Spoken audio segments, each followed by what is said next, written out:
ও ছবি আঁকতে থাকুক, আমরা আবৃত্তিটা শুনে নি। মণিশঙ্কর চলে এসো।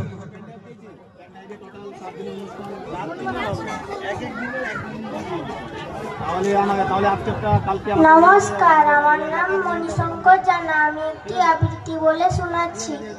কাজলা দিদি যতীন্দ্র মোহন ডাকছি, বাঁশ বাগানে মাথার উপর চাঁদ উঠেছে ওই, মা গো আমার শোলক বলা কাজলা দিদি কই, পুকুর ধারে নেবুর তলে থোকায় থোকায় জনায় জলে, ফুলের গন্ধে ঘুম আসে না একলা জেগে রই, মা গো আমার কলের কাছে কাজলা দিদি কই।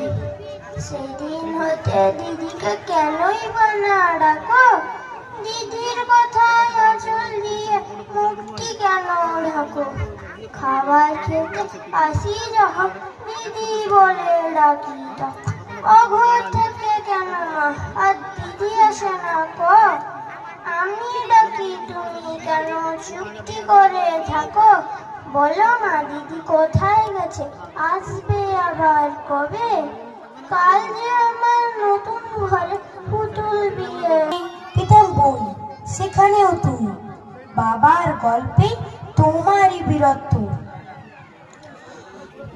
আজ উত্তর 40-এও আমার একই গোল, পারতে, কেননা দেশের মাটিতে দেশপ্রেমের মতো জোরালো একটা ঝাঁকুনি দেবার ক্ষমতা তখন আর কারো ছিল না। এখনো আছে কি? তোমার পেরিয়ে এলাম জীবনের অনেক গলি খুঁজে, তুমি এখন বিমানবন্দরে, সভা সমিতিতে, রিসার্চ ব্যুরোতে, এমনকি ছেলের নাম করণীয়, কিন্তু হৃদয় যেন দোলা দেয় না।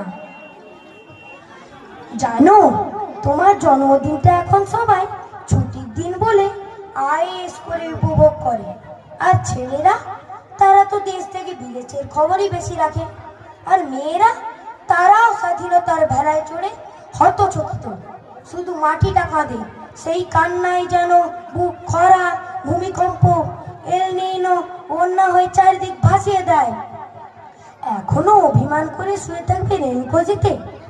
আজ যখন ঘাড়ের উপর AK-47 নিঃশ্বাস, রক্তের হরি খেলা, ধর্মের জিগিরে, তখন শোনাও সেই আওয়াজ, আমি সুভাষ বলছি।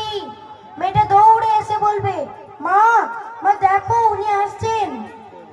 পাশের বাড়ির মেসোমশাই জানালা দিয়ে ডাকবেন, বৌমা আমি বলিনি উনি ফিরে আসবেন। খোলা জানালার ধারে দাঁড়াবেন মায়েরা, তাদের ডান হাতে শঙ্খ